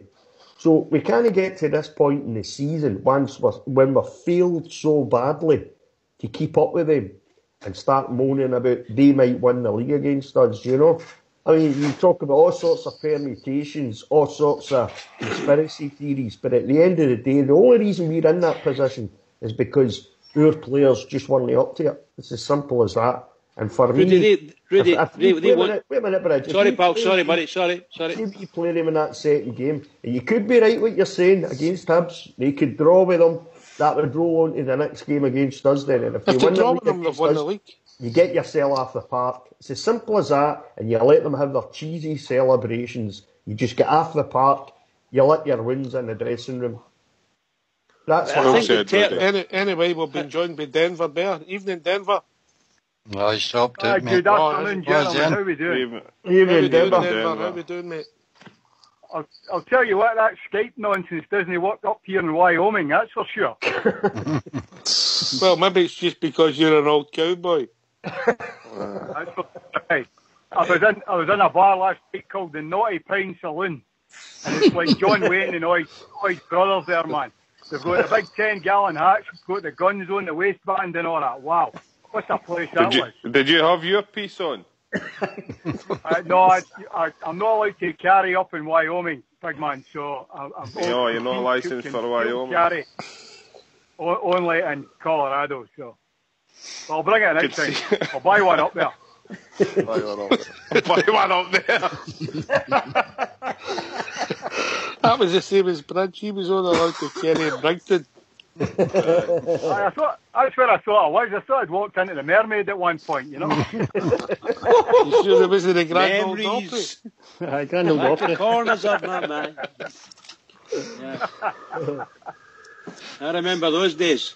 So the Lavy lickers have got their way after all. Because the only ones that were bumping their gums was Rogers and what do you call them? Lennon. That's it. They got their way. And you know what? We just need to take a deep breath. They're going to win the league anyway. So let them do it, because I told them all the way years and years ago when they did 9 in a row, I said, get your digs in now, guys, because when we come back, I'm going to rip it into you. And we are coming back. We're coming for them. And that's what they're worried about, I'm telling you. I'm really shocked that everybody's getting that Rangers will get beat at Parkhead, mate. It would be funny if they lost the next two. They very easily could lose at Hibs at Easter Road. It's not an absolute stick on they're going to beat us there. Yep. So you don't know, mate. You don't know. Squeaky bum time if that happened, wouldn't it? I'm confident for Sunday, by the way, Fox. I think we'll do them on Sunday. Oh, I hope you're right, True Blue. I mean, what do you boys that say you don't like the split? What would happen, mate, if we were 2 points behind Celtic at this present time? There was no split, and their last 5 games were against Partick Thistle, Ross County, Motherwell, and all them out the bottom of the league, and our fixtures were Aberdeen, Hibs, Kilmarnock and Motherwell. Would you be moaning then? Fruits and Mirren in for them. I mean, let's be honest. I like going to Ibrox to watch a decent game, mate. How many people will go if it was Rangers v Ross County at Ibrox with 2 games to go when they've won the league? Absolutely. There'll be about 10,000 or 15,000. At least we'll have sellouts against Kilmarnock and who is the other, Hearts. We'll get good crowds for that. And the games are attractive away from home. We have got something to play. If we finish second, we don't have to go in a round earlier into Europe, mate. There's benefits into finishing second. You know. Who have they got third? A third game? After us? I don't know, I'll tell you. I'll pass you to our Celtic correspondent, Bridgman. I don't know, Dalmar. I don't know, but I tell you what. I think it's all about publicity and PR with them, right? Yep. And what they want to do, Hearts. Away to Hearts, what they desperately want is they want our game, the game against us, to be classified as a title-winning game. That's what they want. They don't want anything else. They want it to be called the title winner. This is a title decider. And it's not a title decider at all, because titles already decided. It's just a matter of time. And I think that's why I say, and I agree with you, I would have pushed out to the very last game of the season and let them go on with it. That's what I would have done. Second last. Yeah, I'm saying I agree with you. As far out as possible, I would definitely do that. But Bridge, why they never put it in the last game is because they'll obviously be at home, and if they're against us, they're going to be lifting the trophy that day. That is another reason why the players... I understand there's other things going to happen. They're only going to be presented with a trophy. As far as we're concerned, get us out the stadium, let's go to the stadium, let them do what they want to do and have their celebration. It won't happen. It won't matter to us in that case. All I'm saying is I don't want the Rangers game against them at Parkhead to be qualified or classified as the title decider. We won the title against Rangers when they didn't. Do you know what I mean? They just won the title. It was already there. Look, mate, they've got videos to sell. Aye, that's true. That's true. They could maybe sell this video for the last one. You think they'll purchase them in the trophy centre? Aye, probably, mate. Nice one, pal. I can see them turning up and beating Hibs. But it would be interesting if they drop points, we beat them, then they need to go to Hearts, who'd beat them 4-0. That would be fun. But we're not talking about them too much here, guys. All right. No. We're not talking about them too much. We should well be said, Big Al. It's not necessarily talking about them, Al. It's talking about the way it's the way they're getting their own way. We've just said this a couple of minutes ago. Do we believe that they have actually manipulated Celtic? Absolutely. Yes. The Lavin Lickers, 100%. the Windy Lickers. You believe that? God's Well, that's a sake. criminal offence then. That's a criminal offence. We Lennon came out 5 weeks ago and said it. The Windy Lickers or the Lavin Lickers, is he? He's the manager of Hibernian. Robbie's in control of the Scottish. Neil Lennon came out and complained bitterly. Wait a minute. I think the point Big Al's going to make, if we'd have beat Kilmarnock, we'd have beat Murrable. Who's opening and shutting doors? Me. That's the saloon doors in Wyoming. Aye. Naughty fine saloon. They've just been barred. What you saying? If we'd have 5 more points, it wouldn't have mattered about the first 2 games. That's exactly right. It's right, though. You know what I mean? We're sitting here bumping our gums about... Won the 7 games at home. You know. We put ourselves in this position. That's the reason why we're in this. But no, us personally, the support. I'm talking about the team put themselves in this position. You know, there's games that they should have walked and they failed dismally to win them. And now we're moaning about Celtic might win the league against us. Don't get me wrong, I don't want to have to watch that. You know what I mean? I don't ever want to have to watch that. But we're in this position because Rangers players didn't perform. It's as simple as that. 7 games lost at Ibrox is totally unacceptable. So you can't lose that amount of games and then get to the end of the season and start moaning that Tim's might win the league against us. You know what I mean? It's just, you get off the park, you lick your hounds, you start preparing for next season. Right, it's right back to Dave King, isn't it? Gene Murray, the Reigns. The Murray and even Kachina, man. Even Kachina. That's a whole show, isn't it, in its own as well? Like, you know. Listen, we've got a couple of boys on that we've no heard from. That's Denver and Domarnock and Young True Blue about how they think the game's going to go on Sunday. So we'll go to them quickly. How you see setting up Domarnock? I'm no good with tactics, formations, etc.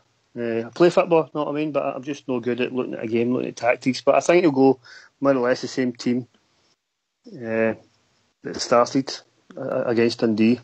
Right, okay. I don't know if Goss might come in, I don't know, but I think it'll be more or less the same team. All right, fair enough. What about you, True Boy? I'm much the same. I think their problem's been up front, mate, no taking my chances.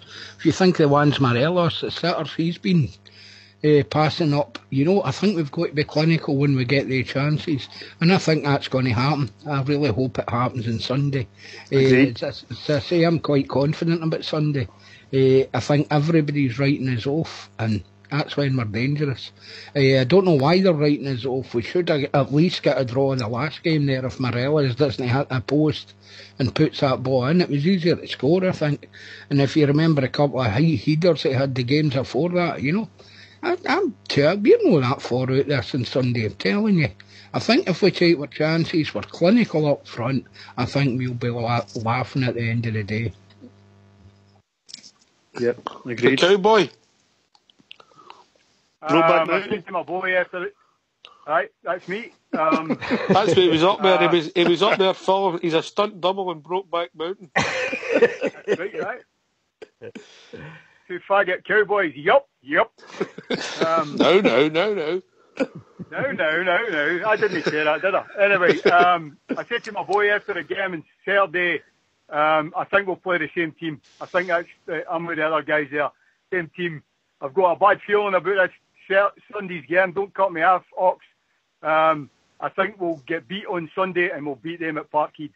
I think it's going to be the wrong way round that I want it. Oh, Denver. I know. This is a double bluff you're coming with, isn't it? Showing the poker horn and all that. Aye, it's a double bluff. You don't really mean that, do you? No, I hope to hell it's not that way, you know. I hope to hell it's not that way, but anyway. So I back to the initial question is, I think the same team. I think that's the way we'll go. All right. So you think McCrory will be playing at centre half, do you? Aye. All right. I like him there, Ox. You know, I think he's a big intelligent boy, you know. He sees a lot of stuff going on, you know. Just a pity we didn't have two in a minute. That's right, aye. You know, just that Big Bates with him, I think would be a great partnership, man. Fantastic. You know, Big Bates, he just clears his lines, and Big McCrory's a clever player, you know. It'd be interesting to see how their careers are going to pan out, if they're going to make it, mate. And I mean that way. I know they've made it, they're playing professional, but if they're going to become stalwarts of your team, it'd be interesting to see how that pans out. What happened to the Bates contract negotiations? My understanding by that, though, man, is there's no hurry in it because they've agreed terms in principle, mate. Good. And that's what I thought. That's what I've heard through the grapevine. Whether it's true or not, I don't know, because it's never signed till it's signed. But none of the two parties are worried because they've agreed terms in principle, and they've just got to tidy it up, and then they'll move on with it. I'm not fully confident in Bates, but I think he can become a better player. Yeah, agreed. Yeah. I hope he does sign. I hope he gets him signed up. It's amazing that the chap is now, to all intents and purposes, a sort of mainstay of our defence, if you follow. I mean, and he was last season. He was just in a part of the youth setup. You know, tremendous. Yeah. Aye, would you say he's the most improved player at the club, Bates? Very close to it, I would say. Very close. I think I like the way he plays. I do think that I personally don't want to see McCrory in as a centre half. I think he's got massive talent to play in the midfield area. And he could be a great anchor man for our midfield. Excuse me. And I think we desperately need a really good big centre half to go alongside Bates or any other. If it was me, I'd be buying two centre halves in to make sure we're okay. Ulster. Bates, the most improved player at our club this the last 18 months. I don't know.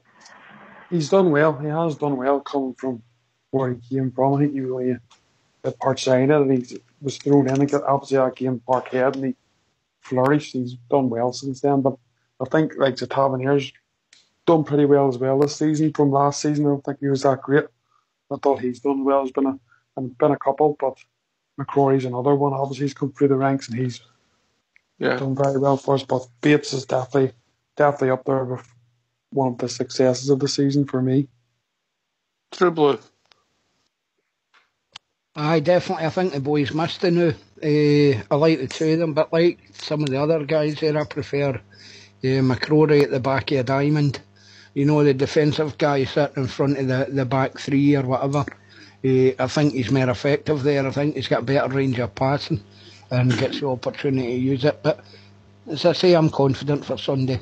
I think we'll go out there and do them on Sunday. Oh, I hope you're right, True Blue. I hope you're right. Rudy Bear. Yeah, Bates. I mean, I can't believe sitting saying here now that we've missed the boy since he's been out. I mean, when I first saw him at Rangers there, he looked like Bambi in ice, didn't he, you know? But he's certainly come on. He's probably, like you say, one of the most improved players, young players especially, as far as improvement goes. I'd like to see him next season back in his position again. I'd like to see another really good centre-back brought in to play beside him with young McCrory in front of the back four. And I think, he'll play. I think he'll play there come Sunday. I think McCrory will be at the front of the back four. But he's improved in leaps and bounds. Dalmarnock was just saying about the game against the Darksiders at the Piggery. He was outstanding, I thought, that day. Man of the match against Aberdeen away, man of the match against Celtic away. That's right. He really came into his own round about that period, so he did, you know. And it's such a shame that we lost him when we did, because it was an important run into the season. There was big games coming up, you know. We're in a position now where we're fighting to get that second place.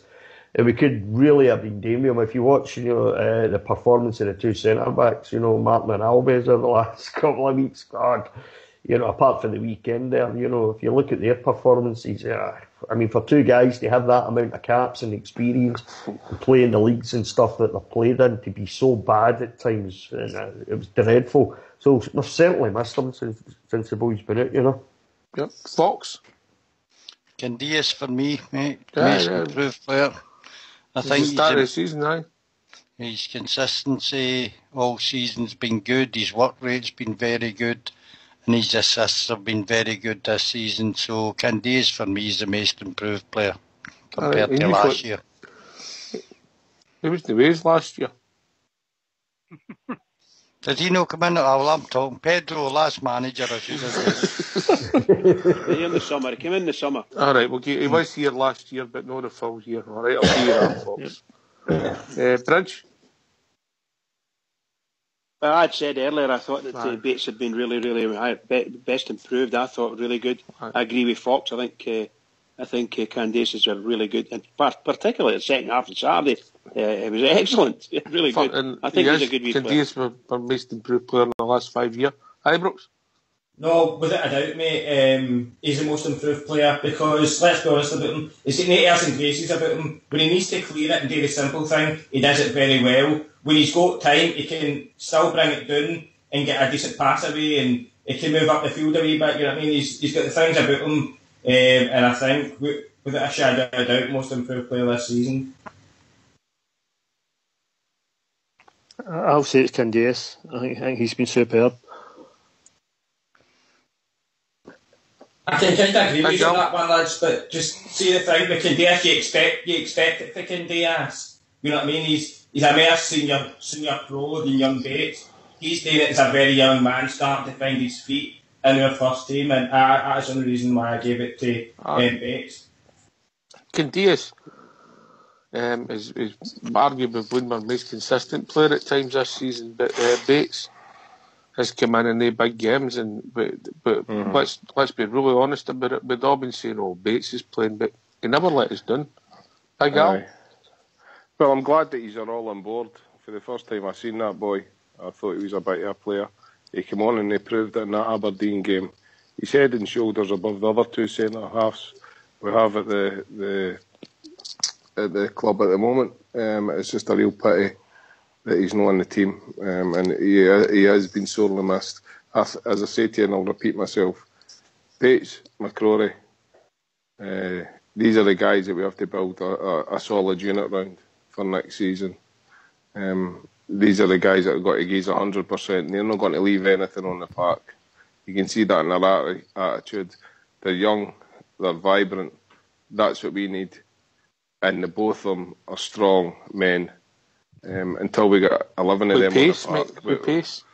Aye, but Bates's simple, McCrory's simple what he does, but they're both effective in what they do, and you can accommodate players, good players like that in your team, and I think we have to get more or better players to play with these guys, and that'll make their guys better, and it all bodes well for the future.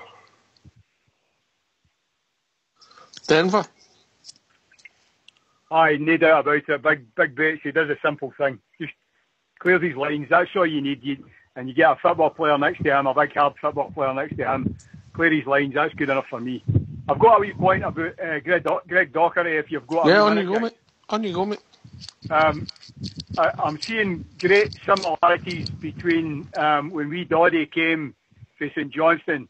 They're not the same kind of player, but Wee Doddy back in 1968 when he signed struggled for a bit before he got his feet, and I think it's going to be the exact same with Docherty. I think he's going to be a shining star for the Rangers, up there with the Wee Doddy fella. That's the way I see it. Fair comment, mate. Fair comment. Longevity, that's what you're saying, yeah? Aye. You know, listen, I'll take the question to somebody. Was that Doddy's debut? Rudy Bear? No. I think you might have to pass that Paul Bridgman there. Sorry, Rudy. Remember, you started it. I know. Bridgman. Denver's point about Greg Docherty, he's only a young man, he's only started out, a few games, shoots, get rid of all the nervous energy, and let's see where it takes him.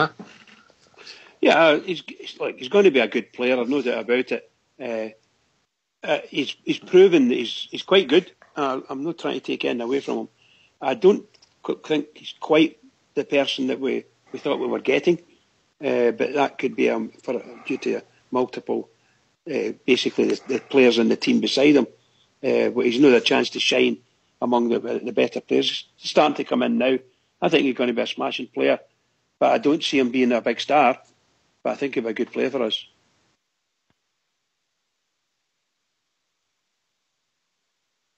All right, yourself, Drew. I like to look at the boy. I think he works like a horse all over the park. Teeth like a horse. I really like him. Nee. Denver's the expert in horses. Aye. How many hands is he, Denver? Never shake hands with a left-handed gunslinger, Denver. But hey, I like the boy. I like the boy. I think he'll come good. I was telling you before, my pal, she's a Hamilton ticket holder. And she says he's a great player. He plays good in every game she's seen him. He's up for it, you know. So I'm looking forward to see him. I agree with the similarities, you know, the comparison with Wee Doddy as well. I think he'll be that type of player all over the park, winning balls, challenges everywhere. I really like the boy. Really like him. I think this season's just a bedding in period for him, for me. Fox has said 2 or 3 times now on the show that he's one for the future. That's exactly what it is. He's one for the future. You know, he came in there in January and just sort of try to work his way into the team. You know, the amount of injuries that we had, I don't think he would have been chucked in like that had we not had all the injuries. So it's a bedding in period for him this season, as far as I'm concerned. I think he's going to turn out to be a really good player for us. Really special player, I think, because I think the boy's got it all, to be honest. Domano. I think he's a good player, and we will see the best of him next season, hopefully. He's came in, playing for Rangers is intense, and he's come in, I think he was out for a couple of games, wasn't he? Before he signed, or that was just a ploy, but he wasn't playing for a couple, then he's thrown in. I don't know how many games he's played, and it must be intensive playing for Rangers. We want 3 points every game. We want to win every game, regardless where we play. So another thing I know, Dalmar, is he's been chucked into a midfield that's not been working this season because of the formation and stuff like that Green Murphy persists with. You know, so the boys had a lot of work to do since he's come in. You know. You're right. I think he's thrown in and he's playing against we're a man down in the midfield at times. That's it. Yeah. So they're doing extra work. Yep. Anyway, gentlemen, we've reached that time of the evening, but it's time for shout-outs. We'll start with the cowboy, the one and only Denver Bear. All right, guys, go online, check out Pine Bluffs, Wyoming, the Naughty Pine Saloon, and if you're talking why, I'll buy you a beer. But anyway, just shout out to all you guys. What, are you in the bar already? I've not double checked it out. I'll have 3 fingers, aye. Aye, make your finger shoot away, you guys. Yeah, sure. Anyway, guys, thanks for all you do, and I look forward to Sunday and again. All best, guys. Cheers, Denver. Yes, sir. We've reached that time of the evening. I know, but I'm just want to ask him. Well, I'll just want to hear a shout out to Denver. Denver, can you answer me? Do you wear cowboy boots? No, not at all. That would be like an American wearing a kilt. That's stupid. Have you not got your Spurs yet? On we go, Big Ulster. Give us a shout out. Yes, let's shout out to everyone who's been listening. Hope you enjoyed it. Back to Big Al for his shout out. On you go, big man. True Blue. Yeah, big shout to Denver. Happy Trails. We should have the cowboy night the night, you. Maybe the morning night. Anyway, I'm getting emotional along now. Cowboy night through. Every night's a cowboy night here. Rudy Bear. Big shout out to Ulster and all his mates and all that come here every time they can manage to get there. I think it's atrocious the way fans get treated that have to travel that amount of distance, but they do it for the love of the club. Well done, Ulster and your mates. Well done, guys. Oh, cheers. Hi, Brooks. I've just been a really great show again, guys. Nice to hear. Like I said, Denver and Big Al and Ulster and all that, and Rudy Bear all back again. So great to hear them all again. Yep. Fox. My shout out's the old school Blue and his glamorous assistant, also known as Gabby Hayes.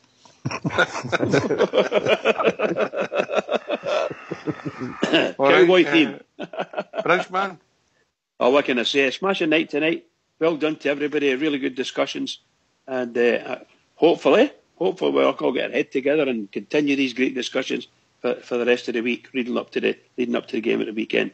But can I just say to all the Rangers fans all over the world, and particularly Rangers fans on here on Rangers Radio, our wee radio station, everybody, every single one of us, keep it going for the Rangers because we all need it. Keep it going.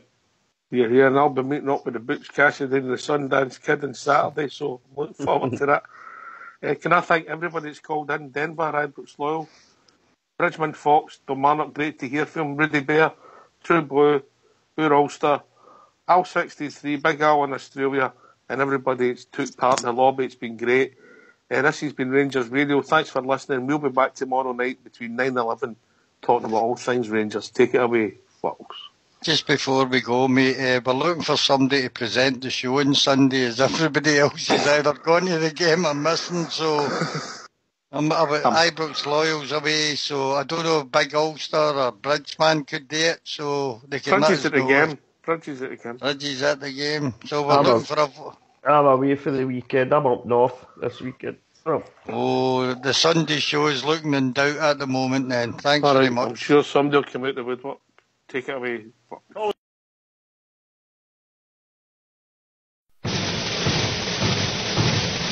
Sure, I was dreaming of old Ibrox, of her slopes and great grandstands, and I dreamed about the Rangers, the best team in the land. When my memory suggested of a vision bright and clear, of the strange things that would happen if we had the Rangers here. Now if the road to Ibrox Park way up the Shankill, and Brian Loudon came from Sandy Road, and Alistair Price came from East Belfast, and old Belfast became then Old Glasgow. If the Rangers at Windsor. Sure, no green flags at that game, they would appear. Ulster's sons would never roll, and all the boys would stay at home. If we only had the Rangers over here.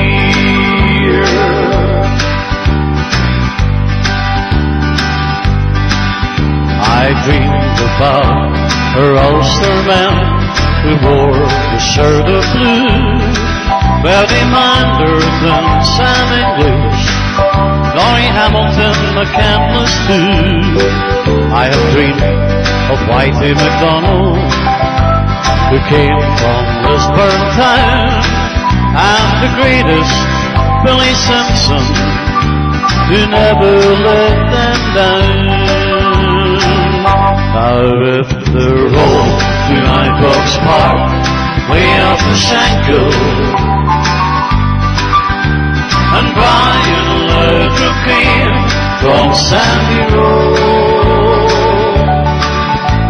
and Ali McCoyce came from East Belfast, and then old Belfast became old Glasgow. If the Rangers met the Celtic up at Windsor,